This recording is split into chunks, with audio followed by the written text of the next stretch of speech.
Phil, welcome. You're my third guest. I want to reach so many guests that I don't remember who was on this podcast and who wasn't. It's still not the case. The podcast is called The Hope Axis. I started it the same way as I started Interintellect in 2016. There was something in the world that was bothering me at the time, and I thought, why should it be me who fixes it?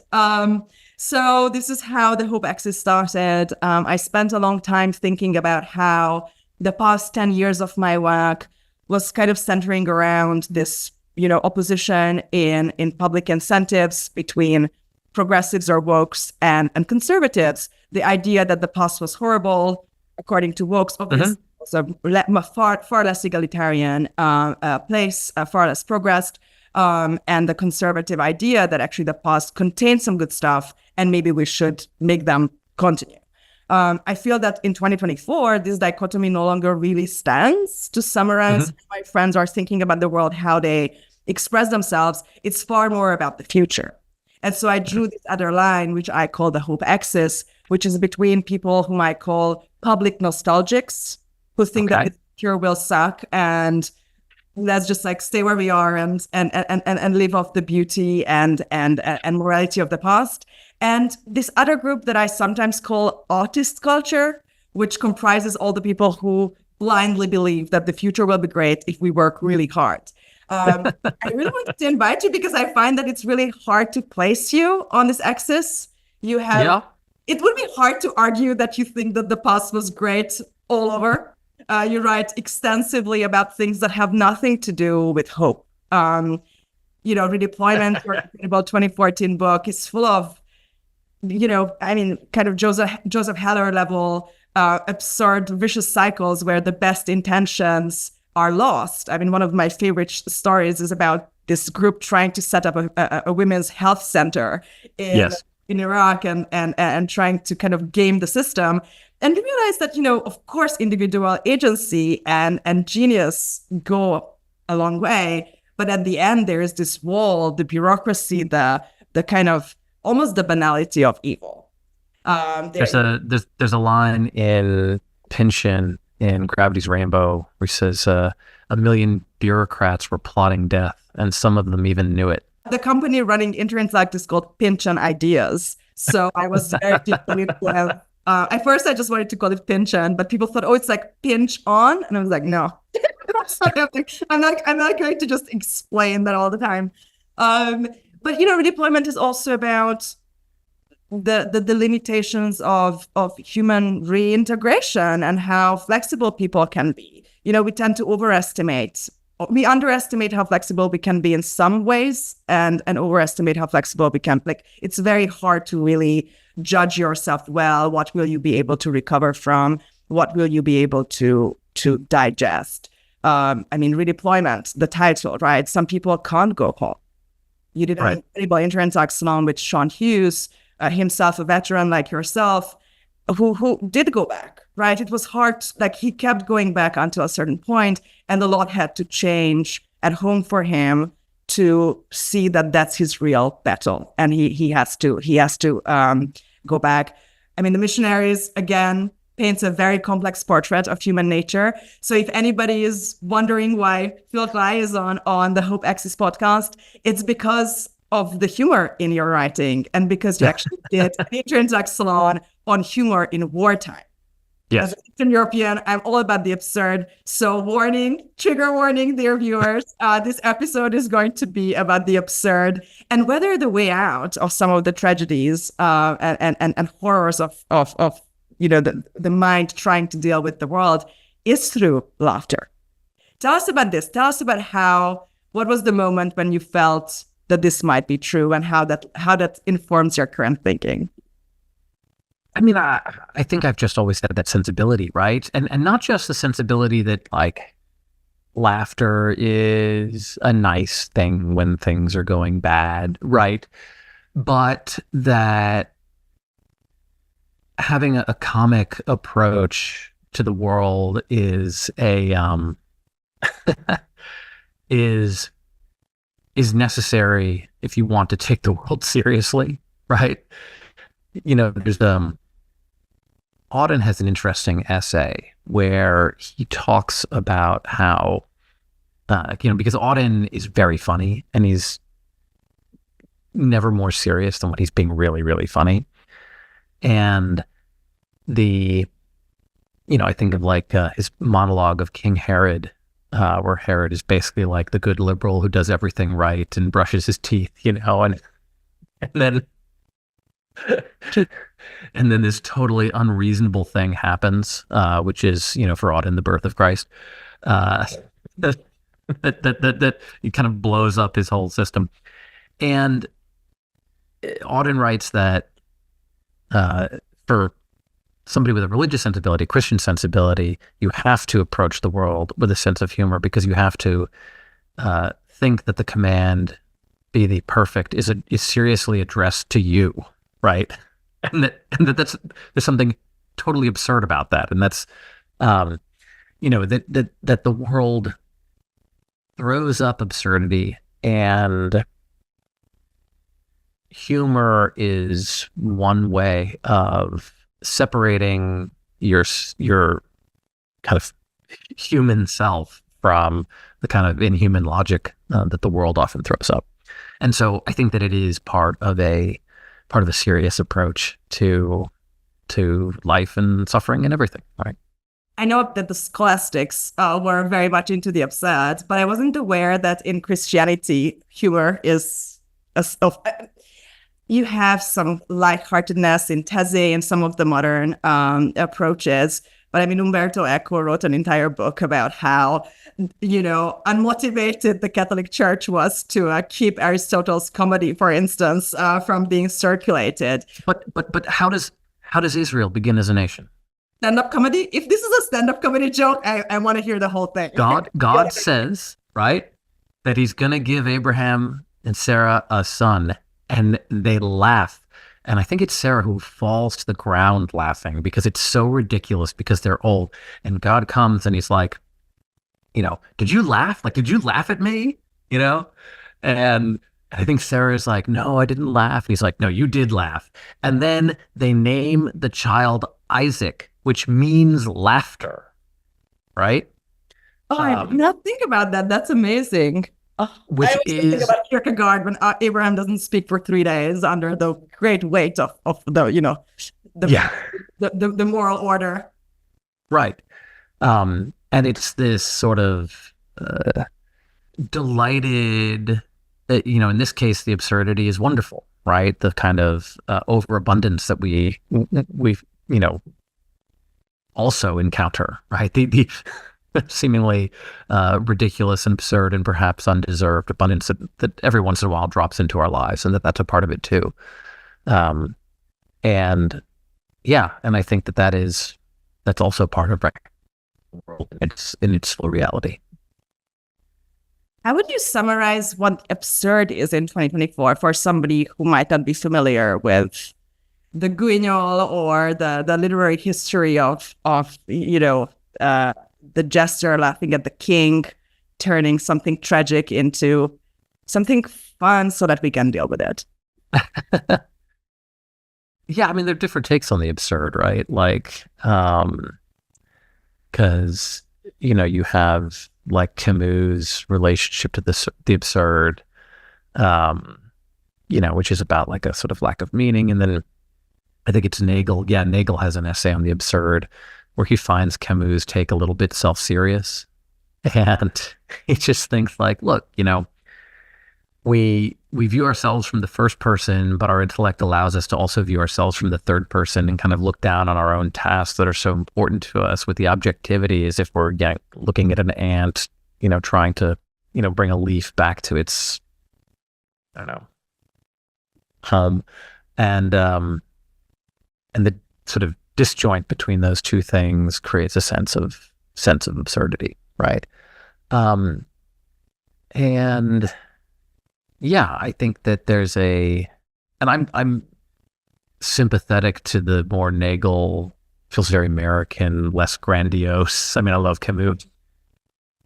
Notion of the absurd, I think.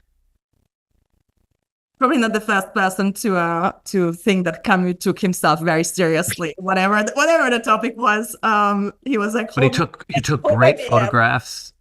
Yeah.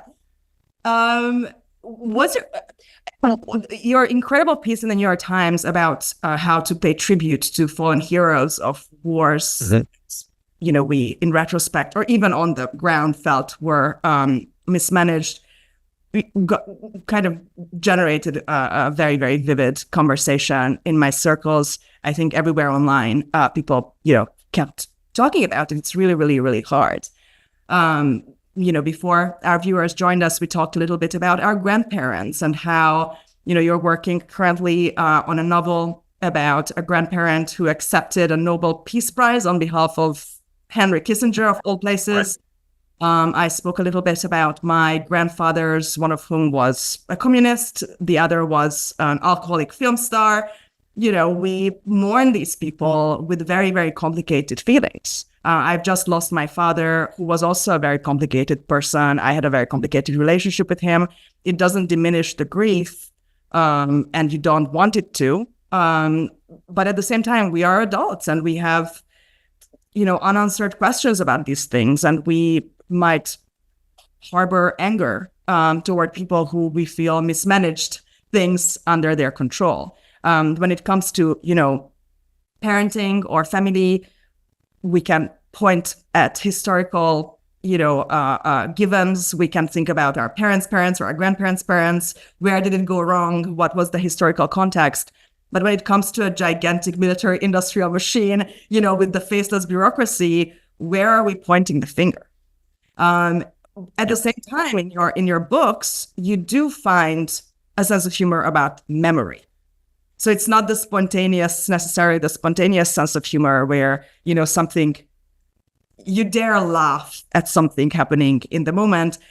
How do you approach dealing with the absurd and dealing with potentially turning things into a humorous version of itself when it comes to memory? Or do you think that that's a sacrilege, and when something has passed, it's just a quiet respect that we will pay it? I just think that these things are kind of shot through with complications. So I don't think that there's any kind of easy answer to that. I think that, you mentioned large bureaucracies, right? I read about the modern American wars, which are highly complicated, involve, large industrial scale organizations, complicated links overseas and alliances and so on. And so, when you're talking about it, you're not talking about a system where it's easy to point the finger at any one individual. But I think that pointing the finger at any one individual, while it would be emotionally satisfying, would be a less mature response to the world. I mean, because there's one way of looking at sort of large faceless bureaucracies, just kind of throw your hands up in despair, right? Is that great line from Thomas Pynchon mentioned earlier, 1 million bureaucrats were plotting death, and some of them even knew it. Pynchon is just like this vast impersonal forces tending towards chaos, and nobody's really in control. And I think, look, obviously there's a place for human agency. It's just limited, and we're so much creatures of our community, of our, particular milieu of our time, and how we think about ourselves in relationships to the groups that we're a part of is, I think, the place to kind of locate meaningful human agency. Not in the face of a large impersonal bureaucracy can I, the heroic individual, somehow change things, right? Which, in an odd way, thinking about power in terms of, large faceless bureaucracies, and then the individual actually kind of plays into the system, right? Whereas the way that I think meaningful change actually happens is at groups that are broader than the individual, right? And at more local organizations and institutions. And I think that in terms of, when you're looking at something like war and how it's waged, or American democracy, or, pick your institution, that's the way to go about thinking about how you can have agency inside it. Not what do I as the individual do that combats this thing, what is the correct moral position for me to take, but who can I link with, join with, what can I become a part of that is in some way advancing a different vision of the world. I love this idea that it's like the individual within the context and the relationships that will determine even the meaning of the humor, right? Is it destructive humor? Is it something that brings people together? Is it something that brings this group together but is destructive for somebody outside? I always marvel at how Eichmann in Jerusalem and the producers came out almost in the same year. One is the banality of evil, the other is the absurdity of it. I'm as a descendant of Holocaust survivors, I distinctly remember this moment when I first felt, maybe I was 20, that I can laugh a little bit. Like we grew up in this thing like, and then we hid in the latrine, and you're like, happy birthday, Grandpa. I don't know what to say to this. So it was a very kind of grief-stricken or very repressive narrative. And I think it was Sarah Silverman. I think when Jesus is Magic came out, I was maybe a freshman in college. And I was just like weeping with laughter, like hysterically, like sitting at the laptop, these like really slow-mo files, kind of buffering for an hour on your computer. And my dad was like, what the hell is happening? And I'm like, and then, he was like, oh, have you seen the producers? And like, he kind of like found this ancient tape. And I couldn't believe this. But then I was trying to tell it to like older family members who actually were there, like, how funny. And they were like, no. It's funny for the grandchildren. It's not funny if you were there. No. There's a limit, which there's also some learning in that. But that's exceptional how, because I'm as a grandchild, you are no longer part of it. So you can have the distance to find the absurdity. And so, but in Redeployment, you have although people in the midst of things, find humor too. Obviously, war fiction is hilarious and always has been, right? Some of the great classics of comic literature, Catch-22, The Good Soldier Švejk, are about war, right? And because we want to talk about sort of vast impersonal forces that have like these, kind of inhuman logics that then kind of crash upon the shoals of the individual who doesn't quite fit into them. War is great for generating those sorts of things. But also like, if you read modern Iraqi literature, a lot of it's very funny, right? Saadawi's Frankenstein in Baghdad or Hassan Blassim's The Corpse Exhibition are very funny books, right? Very dark humor, obviously, but very funny, Also, the most popular is contemporary Israeli comedy, Zero Motivation, is these girls, who have to go through their military service, and it's ridiculous.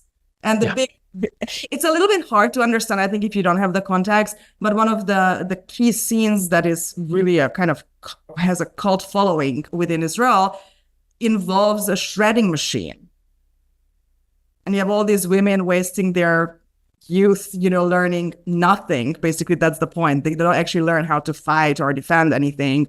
And then their days revolve around bad catering and trying to operate machines that nobody uses because there's the internet.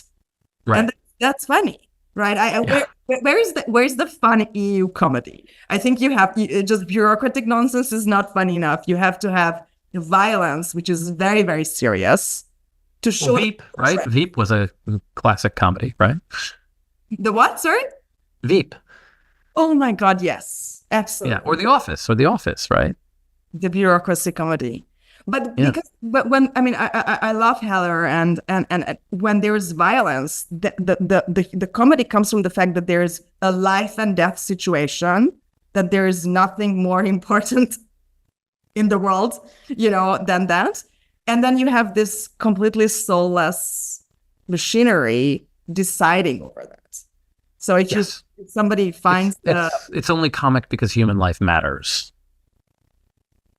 I mean, that's the whole Umberto Eco thesis, right? That the monks claimed that Aristotle's comedy would turn Christians into disrespectful against God, because then you can laugh at God. And then the counter argument is you can only laugh at things that matter. Yes. You know, it's interesting, right? Because I read the sort of book on humor in occupied countries during World War II.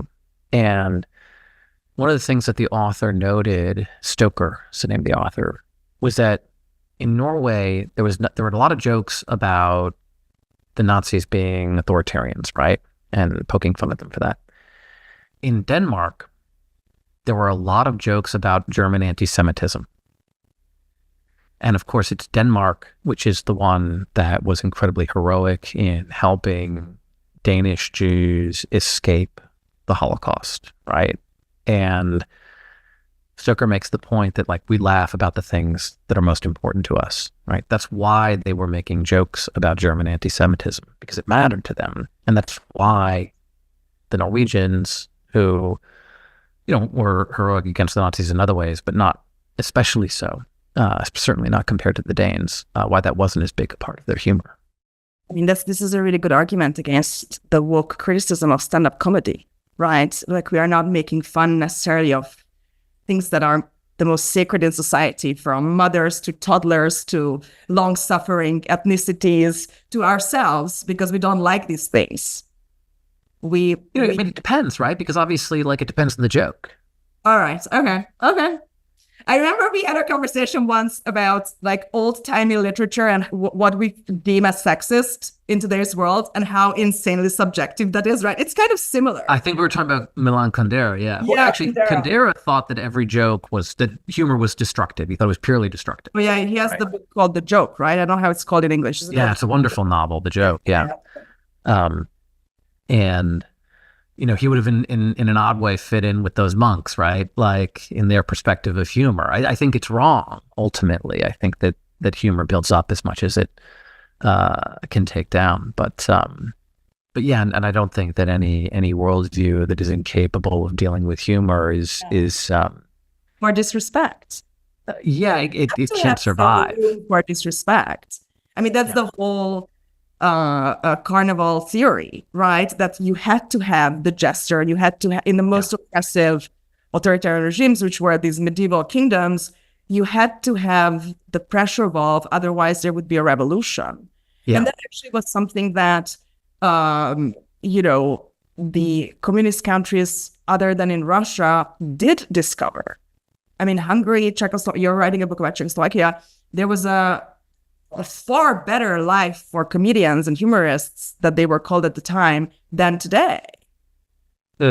Because, or theater, right? Like, one of the greatest subversive pieces of theater in communist Hungary was a Hamlet interpretation, and everybody knew that this Hamlet, you know, interpretation is about communism. Nobody said it. It was just Shakespeare throughout. It wasn't even retranslated. But in this weird, twisted lack of common knowledge that is an oppressive system, where there's no press, there's no, you know, right of assembly, etc., people found the meaning there. Yeah. Well, you know, and it's funny, my grandmother once said to me that in Czechoslovakia, it was difficult to talk to people, especially if you were the American ambassador's wife. Everybody knew that you were being watched a lot of the time, right? So it was difficult to have an open conversation with somebody. Kind of lower level diplomats could go out into a bar and have a relatively open conversation with somebody there. But, and one way that she got around that was you talk about the theater. There you go. So I don't know. I mean, maybe we will have a separate conversation about which all the old-timey writers were sexist or funny, and how nobody knows anymore, right? It's like we are very scared. We don't know whether we should show things in. Well, you know, I don't like. You know, I read an author and I think, like, yeah, I think this author's kind of sexist, and it doesn't, or I think this author, you know, has bad beliefs in X, Y, and Z. I mean, that's true of most authors, right? Yeah. You have to be a little angry to write a good novel. That's my thesis. Yeah, and so I don't look to my authors to be moral exemplars necessarily, even in their work. Uh, I want them to show me something true and valuable and beautiful about the human condition. That's different, right? I think of Socrates in the Apologies talking about the Oracle of Delphi tells him he's the wisest man in the world, and he's like, I don't think I'm that wise. So he goes and he starts questioning people, and he goes to the politicians first. He's like, they're good at politics, but they have no wisdom. They think because they're good at politics that they have wisdom, but they're not. And then he talks to the poets next, and it's like, oh no, they're just good at making poetry, right? And they think because they're good at poetry that they have wisdom, but those are different things. Yeah, I think there's a very, very big difference between learning a moral lesson from a writer or an artist versus them being a moral role model. In Redeployment, when I was reading it, I kept thinking about this part in Thomas Mann's Joseph and His Brothers, when Jacob finds out that his son that he mourned and everybody thought was lost is alive and well in Egypt. I mean, at the time was still well. And then 7 years later, he goes and to see him. And Thomas Mann writes about why this is 7 years. I mean, he had been waiting and he found out, but there are physical limitations in life. And then there is something called the soul that has its own rules and its own timeline. And sometimes it takes you 7 years to get your shit together and go and see your son, however long you'd missed it. And in redeployment, you have, people could do something, but they can't. Yes. And for me, Thomas Mann, nobody would look, if you read Thomas Mann's, by the way, exceptionally good diaries, you don't want to be like Thomas Mann. You don't want to have a marriage, family, parenting, even a writing life like Thomas Mann did. And I'm really curious, do you as a writer differentiate between what you want to be for your readers as a moral persona? And is that conscious? I was very surprised this morning as I was, doing some preparations for this conversation that you actually went into war when you deployed in 2006, I think. 2008. 2007. And then I came back 2008. With the kind of explicit plan to write about it, and you were prepared by your professors and you did preliminary reading. No, I didn't have the plan to write about it.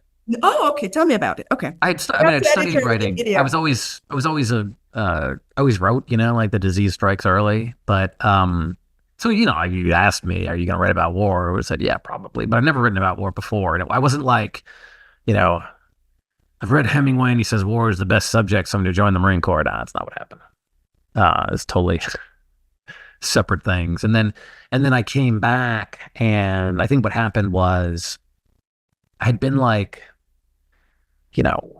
working on writing fiction and working on my craft and trying to get better and write good stories. And then I came back from Iraq, and I had a set of kind of questions and odd memories and things that I wanted to kind of communicate to other people. And so I started writing stories that would communicate as truthfully as possible. And that was a very different way of thinking about what I was doing. So is that a different kind of moral role than reporting from a war? Yeah. Yeah. Reporting is about, the best reporting is not so dissimilar. The genres blend into one another, right? So Dispatch is going to the core of human experience as much as any novel or short story. Hare's, unbelievable Vietnam book, which is nonfiction, but there's kind of the fact of the matter, right? And then there's, in fiction, you're taking facts and experiences from various places, and you're changing them not because of mere flights of fancy, but because you want to put these things under as much pressure as humanly possible to force characters through the kinds of experiences that make them confront everything that is unsettled in your mind. I think at the Interintellectual Salon, we discussed our shared theory that it's only really serious people who can be playful. It's really hard for very, very unserious people to get themselves together. And when it comes to, laughing at evil or comedy in war, this is what you're thinking about. Like, of course, this is what humor is, right? Being confronted with the greatest facts and tragedies and limitations of life and rising above it. You can rise above it through faith. You can rise above it through comedy, or in your retelling, comedy and faith. This is fantastic to me. I never thought about it. I always knew that the Talmud was very funny. Maybe my rabbi friends would be mad at me for saying it, but I mean, there are actual... Oh, they're great. The story of where they're like discussing the oven. It's like Rabbi Eliezer. Yes, you did the famous story where... When can you lie? How to... how to talk to your mother. It's hilarious. You can kind of see how spending thousands of years with these texts kind of gave birth to a specific type of comedy. Did war make you a more serious or more playful person, you think? I have no idea. I mean, you look back and see like this different kind of feel before, and it's a different person. Do you relate to this person? Yeah, I don't know. What is more absurd than looking at younger versions of ourselves, right? I mean, yeah. Trying to relate forgiving of them. Well, yeah, that helps too, right? Like, how quickly what you were doing not that long ago looks totally ridiculous. There's a wonderful, in Songs for the Flames by Juan Gabriel Velasquez, just an absolutely amazing Colombian novelist, incredible. I think Sound of Things Falling is maybe a book people are most familiar with. And there's this story where there's a character, who seems very much like the author, and he meets this guy who's like his anti-fan, who even from his very first interviews when he was like a young, precocious, full of himself author, and he's underlined like all the most cringeworthy bits, It's just, and I just think, oh man, you could totally do that with me, right? And the guy is, it's actually a war story because the guy is the father of a friend of the author who gets conscripted and dies in war, and then the main character has this sort of wonderful life and career, and but yeah. Is there any humor in Humour? I'm trying to remember as kind of one of the oldest war stories. I mean, in the Odyssey, yes, right? I mean, in the Odyssey, the funniest bits are kind of unintentional. Like when he's like stranded on this beautiful nymph's island or something, and he's like crying by the beach, and you're like, yeah, right. No, there's no way. But is there like intentional humor? I don't think so. Is there? I mean, the gods are taking the piss, right? The gods are funny actually, because the gods don't have dignity, right? It's the men who die have dignity, and because there's like, isn't there a bit where the god of war goes down and like gets injured and is like a big wuss about it? It's been a while. That I think that's in the Iliad. But yeah, the gods are ridiculous, whereas the human being. We will ask Emily Wills. We will send Emily Wills on the follow-up questions. So what she pull the funniest bits from the Iliad. Yeah. The funniest the sound bites from the Iliad. I think she would love that. She would love to have her work sampled that way. Yeah. I was asking about the kind of war making people more or less serious, because I keep wondering as we're talking how seriousness relates to hope. Whether when we talk about the hope axis, whether when we talk about, I mean, you and I are both in very different ways are driven by this deep need for public service. We both come from these diplomat families. There's this history of public life. And, I think you're also on the side of the conversation that tries to show the importance of human agency, and that, it's not you can spend your entire life wallowing about how terrible the past was, but where is that going to take you? I mean, probably you will Or how get terrible the present is. I mean, or the present. there's enough human evil to go around. Yeah, I mean, you will be a best-selling author and, get tenure. But other than that, what else will you get if you present things as completely, completely hopeless? And I really wonder how, in your case, war plays into your current stance on hope. Well, I don't think you would mind if I... Separate, right? They say, I went to war, and despite that, I am hopeful. But I think in your case, it's more like because. Like the causal relationship is a bit different.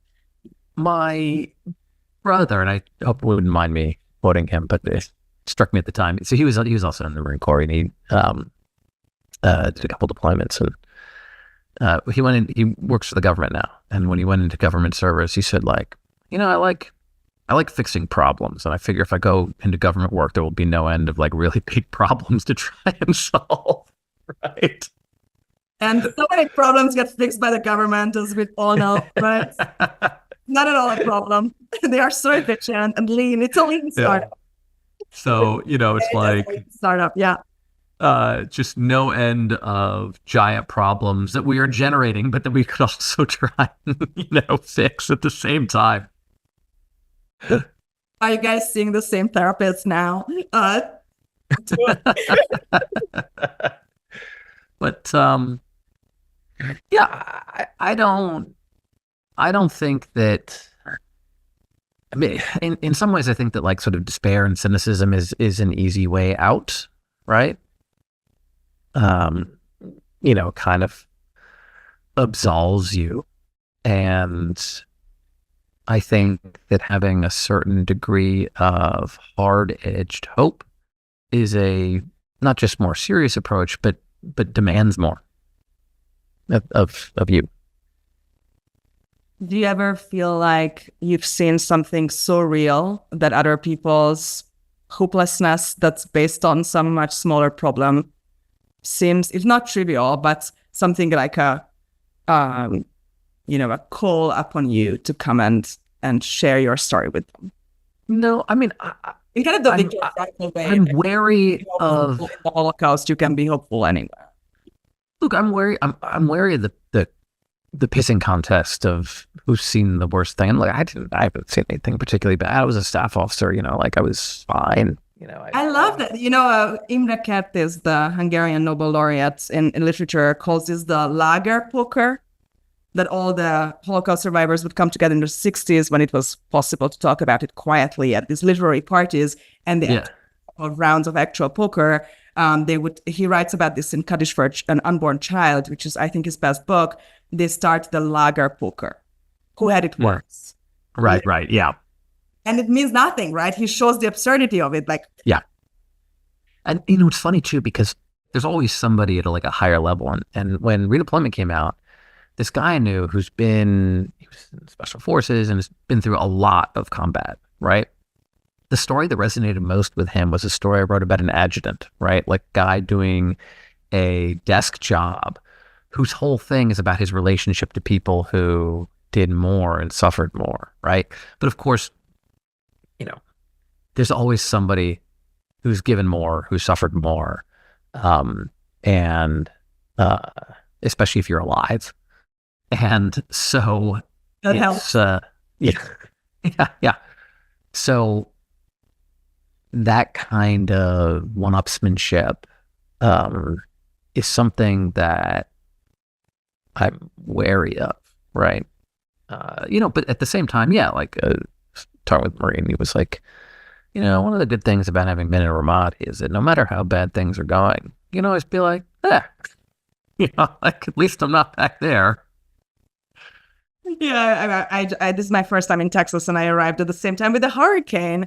And so everything went wrong with my airplane on the way here, but we didn't fly into the hurricane. I was like, yeah. Other times I would be full of complaints, but there I'm like, I'm alive. I'm good. I'm not asking for a refund. I did once. But I always think about like the other honors. Like I have this kind of thought experiment in the multiverse. Like every time I catch my flight, I land something I want to land. I think about all the other Annas in all the other universes who didn't and who are suffering right now and trying to feel compassion for them. Right. I think it's really important. You never want to feel like, I think you should never feel like a winner. I think you should always feel like a hustler. And I think you will remain compassionate with other people, even, at the height of your success. If you think about all the other versions of yourself who didn't have this constellation that made you succeed. And do you feel that literary success is so rare in today's world, like real, true, meaningful literary success that is not based on somebody's newsletter or YouTube channel where the literary world can come and, say, oh, this is not real. This was on Substack or whatever. You are one of the maybe lost people, being the same age as me, who had the traditional way to achieve literary success. You publish in the greatest magazines, incredible quality pieces. Every time, I see your name, I will go and read it. You wrote these 2 books that, won prestigious awards. You seem to be flourishing in this. It is professional success that is so scarce. Does that inform your take on hope? I'm asking this because Eric Hoel, my friend, just wrote a piece, I don't know if you read it, about basically this white rabbit of literary success and how for his generation, it's like 5 years younger than us, it is no longer real. You can have financial success, but like for that, like the later millennial generation, and it makes him, there's a tang of hopelessness to it. Yeah. So I'm very curious how well you use it in your own thinking about hope. It's difficult to say because I can't see outside myself. I mean, like, I'm tremendously grateful, and I also have a huge sense of the, to yourself. I hope you're grateful to yourself, right? Like in Barbie. Like I think it's no prize. No, not for this. It's not false humility, but rather just a sort of straightforward, obvious truth that, like, the time that I published Redeployment and the set of circumstances that led to its publication had a tremendous, it was just a tremendous amount of luck involved, right? And I think that, the sort of market for literary fiction written by veterans was very different just a few years later, right? Radically different. And I was just talking to a veteran just the other day who had gotten rejection letters from agents that noted, lack of interest in military subjects, right? And so, yeah, I have a sense of the contingency of these things and a degree of luck, and also, I have no idea what the future would bring, but I try not to have too much of my sense of myself in the world wrapped up in the reception of the fiction, right? That's not to say that I don't care. I care a lot. But also, like, the biggest aspect of my life day to day is being a father and a husband. So it can't be so much of a source of pleasure in my life. What it has been is a source of stability, right? Because it's enabled me to get a job and, continue living life and, as I would like to live it, right? For the most part, I don't have like fabulous wealth or anything like that, but I have a degree of stability, right? And freedom, which has been enabled by that. Yeah, and I do think which is tremendous. Absolutely, and the perception of it, right? I think a lot of hopelessness comes from a mistaken perception or misperception of freedom, of how much freedom people actually have. And I do. I always have a conversation with folks about finances. When I was going into this, like, I got my MFA from the GI Bill. And then I went into a teaching and writing program, and I was going to be a high school English teacher. That was the plan. And actually, while I was writing some of the stories in Redeployment, I was going to grad school at night and teaching fifth through eighth graders during the day, which was fun. Actually, one of them remembered me and reached out recently, and I had lunch with That's amazing. student, and I remember him. Okay, can I say about this kid? I remember this guy. This is why we teach kids. This is why we teach, Alex. So I was trying to get them used to the idea that like style is important. It conveys things that are not about the sort of bare facts of the sentence. So I gave them a lot of great lines from, literature, novel, short stories, essays, whatever that I liked.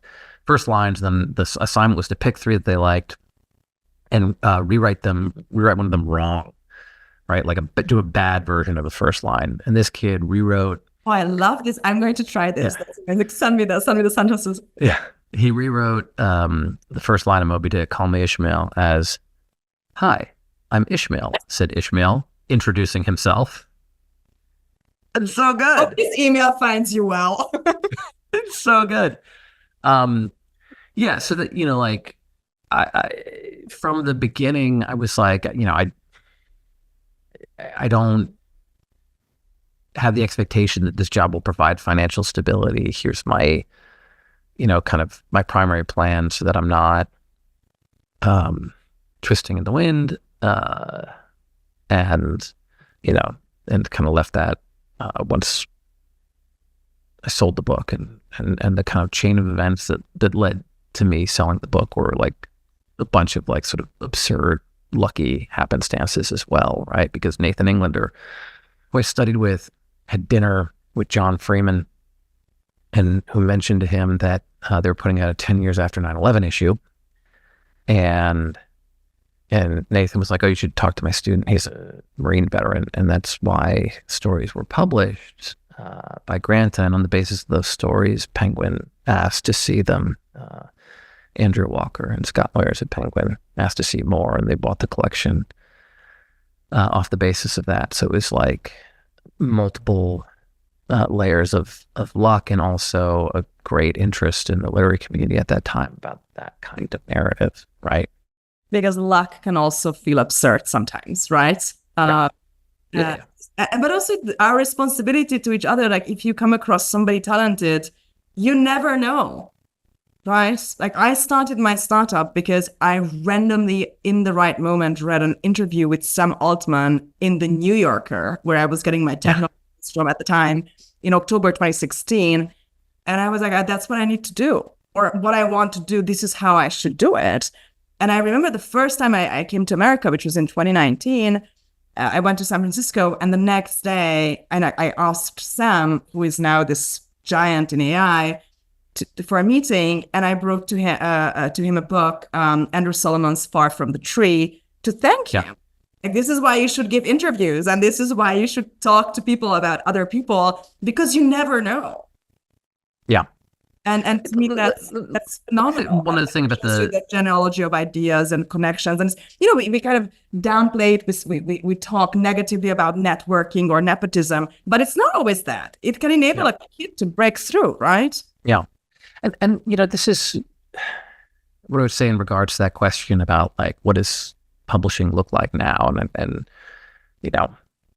how dark is it? And I don't know necessarily, right? Like I don't and I don't know that for my next book, right? I have no idea. But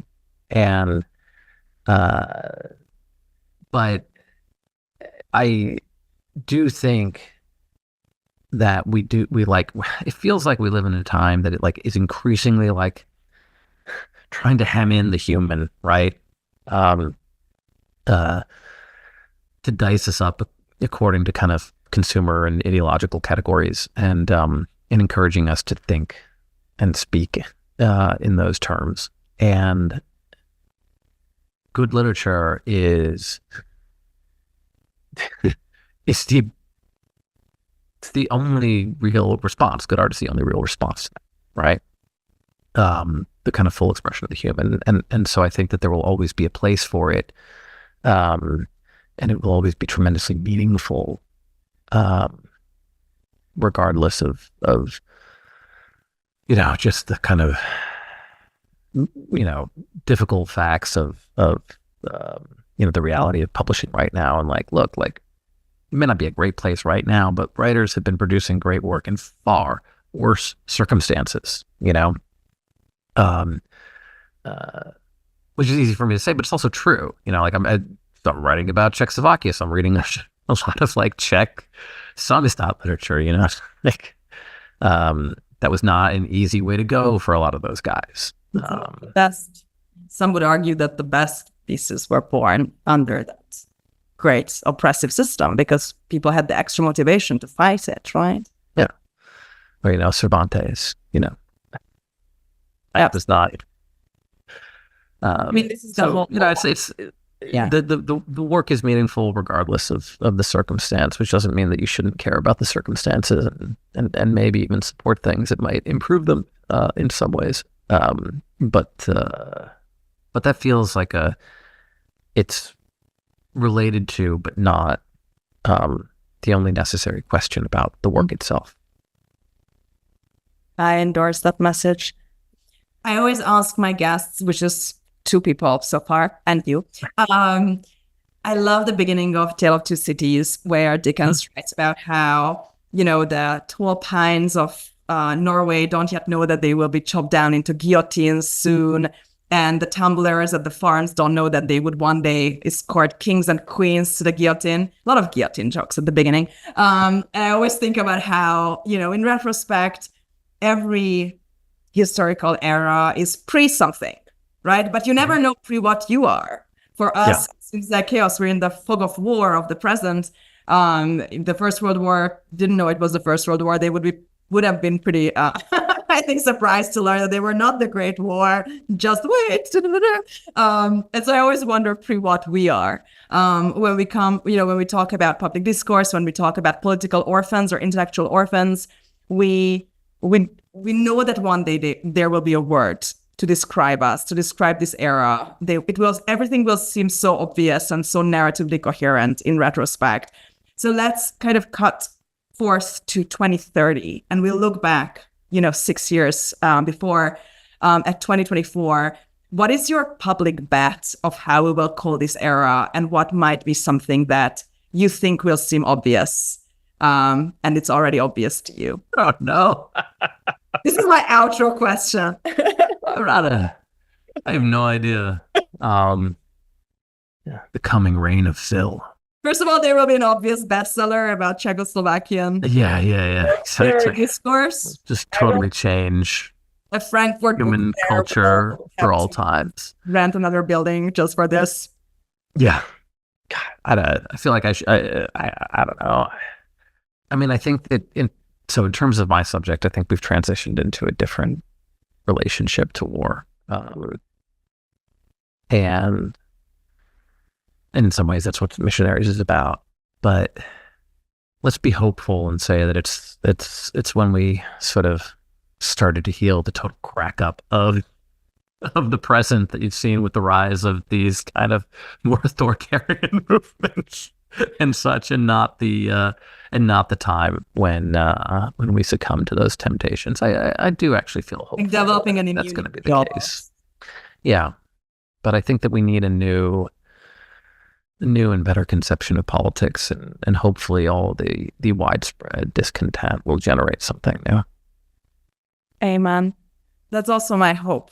I think you can only poke people so much, and at some point they are like, no. Right. At some point they're like, stop doing that. I think we're nearing that moment. I don't think it's going to be violent. I placed a deep trust in people's laziness. I think if we weren't lazy, there would be a revolution every day. So I'm happy for general laziness. Or people would blow up their careers or families all the time, and we don't. That's good. Stay put. You can be intellectually adventurous. That's great. But I think we're kind of nearing the limit of how happy people are being poked all the time and being told that this is how it should be.